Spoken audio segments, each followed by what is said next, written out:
Ramón Ontiveros. Buenos días al programa.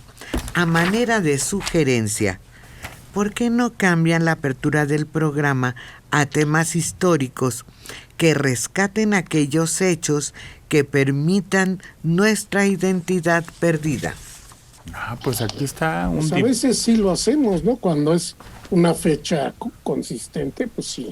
Pero no todos los días se puede decir algo de lo que sucedió en ese día. Ayer Alejandro hasta dio una cátedra de lo que quieren celebrar el gobierno. Las burradas. Pues sí, que no coincide. La fundación del Día Lunar de Tenochtitlán. Y que... Sí, están muy influidos por mentirosos. Velasco Piña, por ejemplo, era un mentiroso, pero que no tienes idea. Es el de la mujer Regina. Regina, sí, puros cuentos, y no es cierto. ¿Sabes? Influyó mucho en Mojarro. Por eso Mojarro insistía tanto en Tlacael. Tlacael es un personaje mítico. Quizás sí, quizás no haya existido, y desde luego que mandaba eran los tlatoanis, no Tlacael. Pero como Velasco Piña dijo que era el personaje principal, pues se aceptó eso, y no es cierto, no está en los libros de historia, pues. No, es que todo está chueco, porque según la interpretación que le da cada historiador. En lugar de tratar de explicarlo y de desmenuzarlo, muchos tratan de darle su interpretación o su visión de los hechos. Mira, pero una cosa es la interpretación, porque al final la historia es interpretación. No hay hechos objetivos, es decir, sabemos el día en que Hidalgo muere, o el día en que se promulga la Constitución, o el día en que a Zapata lo asesinan. Esos son hechos muy claros, objetivos, innegables, no tienen lugar a interpretación. Pero todo lo demás, la decisión por la cual Madero se levanta, por la cual fundan Tenochtitlan, o por la cual Cortés decide fundar la Ciudad de México, ahí, a través de la investigación, llegas a interpretaciones. Cada investigador o cada historiador puede tener una interpretación distinta. Lo que no se vale es inventar. Y aquí no están interpretando, están inventándose una fecha que no ocurrió. O cuando menos no hay datos como para decir, sí, hay un códice que dice, de acuerdo a las cuentas que hacemos por la veintena de días en el México prehispánico, que sí se dio. Esta es una invención como la de los restos de los niños héroes con Miguel Alemán. Es más, no nos metamos con los niños héroes. Cuando descubren los restos supuestos de Cuauhtémoc en Ixcateopan, sí. Es una mentira. El gobierno la avaló diciendo que sí eran, pero investigadores, arqueólogos y antropólogos llegaron a la conclusión de que no había manera de demostrar que lo encontrado en 1949 en Ixcateopan eran los restos de Cuauhtémoc, porque había restos de niños. La prensa, obviamente siempre burlona, dijo, bueno, sí eran los restos de Cuauhtémoc, pero de cuando era niño. Sí, y hubo otro dictamen, uno negativo también oficial, diciendo que no eran los restos de Cuauhtémoc. Pero doña Eulalia, que era muy importante, muy influyente, insistió en que sí. Entonces la cosa quedó en un interrogante. Hoy también se lo pregunta a Héctor Aguilar y dice que por qué la independencia, Hidalgo y Morelos, a final de cuentas, dice, ellos ni siquiera terminaron firmando la independencia de México. Bueno, pero ellos murieron por la independencia. Por la causa, pues como que no hay que recordar, pues claro que sí. No, nadie dijo que no hay que recordarlos. Lo que sí dicen es que ellos... ¿Qué tipo, de veras? Que recordamos la fecha del inicio, pero no cuando se culminó. Pues todos sabemos la circunstancia oscura, nefasta en que se culminó. En que se firmó. Fueron los realistas que habían matado a los insurgentes, quienes, en vista de que en España había una constitución democrática, dijeron no la reconocemos, mejor independizamos el país. Por eso es una vergüenza la consumación de la independencia, por eso no se recuerda. pero el punto es ese, o sea, al final sucedió. Es decir, Sí, ya pase lo que pase, eso ya no, nadie lo puede cambiar. Exacto. claro. Que los realistas, claro, aprovecharon las circunstancias y lo hicieron, sí. El punto es que estamos en el siglo XXI y no puede decir el gobierno, pues sí, llegaron los españoles, hicieron alianza y Nos conquistaron volvieron a México. palos. Y luego en 1821, sí, un comandante fifí que era Iturbide aprovechó, se subió y consumó la independencia. Entonces se hacen bolas tratando de darle la vuelta y no, porque entonces sí había parte del pueblo con Iturbide, porque Guerrero... No hemos sabido reconciliarnos con el pasado y al final el pasado ya pasó. Pero se explica por qué hay esa actitud. Es explicable. Yo lo entiendo. Yo entiendo por qué Iturbide a duras penas entra al Panteón Nacional de los Héroes.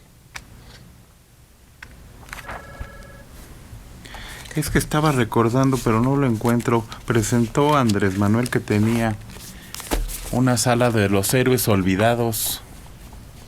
¿No vieron? En donde va a tener fotografías. Se nos olvidaron. Sí, pues ¿No fue lo de Carrillo Puerto donde andaba hablando de eso? Lucio Cabañas, no me acuerdo. Y no encuentro la información, ahorita la buscamos. Aquí está, miren. El presidente Andrés Manuel López Obrador hizo un recorrido por la sala Daniel Cabrera y los olvidados de Palacio Nacional. Se cuenta ahora con las fotografías de luchadores sociales del siglo XIX como Lucio Cabañas, el ingeniero Heberto Castillo y Demetrio Vallejo. Pero ellos no son del siglo XIX, Del 20. son del 20. Todos los que mencionaste son del 20. Pues alguien cometió un error porque aquí dice del siglo X y X, que es No, 19. del 20, efectivamente. Sí, ¿verdad? 900, sí. Tienen Gacho. ustedes razón. Así se maneja. Pues fíjense, en esta sala también se encuentran fotografías del doctor Salvador Nava y del escritor José María Pérez Gay. Esta es la nueva sala, como ya la conocen, Daniel Cabrera. Aquí están las personalidades que han hecho historia, sobre todo en la tercera transformación, en la revolución, mujeres y hombres hasta nuestros días. Los que recientemente participaron en el movimiento por la democracia en el país y ya se nos adelantaron. José María se peleó con Rafa. Feo, porque uno era fanático de Andrés Manuel y el otro no. Y entre hermanos se levantaron la palabra durante muchos años por las filias políticas y las fobias de uno y de otro. En fin, los que están más cerca de esta etapa que estamos viviendo de transformación. En esta sala están todos los revolucionarios y muchos héroes olvidados. Pues les están dedicando una sala en el Palacio Nacional. ¿Puede uno ir a ella? Me supongo. Pero empezando porque no son del siglo XIX, empezando por ahí. Bueno, eso fue un Y- error, o de él que se le chispoteó, como decían, o que alguien El que transcribió. escribió. Bueno, pero de todas maneras habría que ver el impacto social. El impacto social fue positivo, fue negativo. Todos son importantes. Sí, porque fueron los primeros que levantaron la mano y dijeron que A ver. no estaba haciéndose bien en este país. Otra vez ahí entra la interpretación que decía, ustedes, no podemos decir si fueron malos o buenos, pero importantes sí lo son. Sí. Sí. Todos. Ya, desde el cristal con que se miren, sabremos si son buenos o malos. Es una cuestión. Sí, y yo creo que ni siquiera tendríamos que plantearlo si fueron buenos o malos. Como Claro dices. que no, pues ¿cómo? Son protagonistas. Exacto. Sí. Lo que haces es interpretar sus actos y lo que hicieron. Ya, punto. Fue así, fue asado, aquí se equivocaron, aquí no, etcétera. O sea, yo creo que lo que le estamos viendo es finalmente, esta es como la visión de la historia de México que tiene este gobierno. ¿Es normal que suceda así? Sí. Generalmente salvo ignorantazos como Peña Nieto o como Fox, que desestimaron totalmente la historia, hasta Calderón, que era más leído, también la hicieron de lado. Yo creo que si algo recuperó y ha recuperado este régimen es a la historia, una historia como la que en muchos momentos manejó el priismo. Ahora, esa es una interpretación política de la historia. Si queremos ir a ver cómo son los hechos, cómo es la historia propiamente, pues hay que ir a los historiadores profesionales, punto. Aquí vamos a seguir viendo el uso político de la historia, que existe en todo el mundo y en todos los países, sea el régimen que sea, que si es de izquierda, que si es de derecha, la política siempre hace uso de la historia. No, tampoco hay que rasgarnos las vestiduras en ese sentido. Pero, por ejemplo, cuando el presidente habla de la historia y empieza a dar que si los liberales, que si los conservadores, esa es una visión política del presidente. Si quieren saber realmente cómo fue el asunto de la guerra de reforma en la segunda transformación, el Estado laico y todo eso, pues hay que ir con los especialistas y sus libros y sus monografías y sus crónicas y demás. Liliana. No, y además vemos que de acuerdo a las ideas que maneje la persona que esté en el poder en ese momento van a ser los héroes que escojan, ¿no? Y está bien, ahorita vemos que está Benito Juárez, está Lázaro Cárdenas, toda esta lista que mencionaste, Menelik, de luchadores del siglo XIX, del siglo XX. Del siglo XX, perdón, del siglo XX, y es lo que vamos a ver, que según quien esté en el poder va a ser las figuras que seleccione para manejar lo que sea su bandera durante el periodo de gobierno.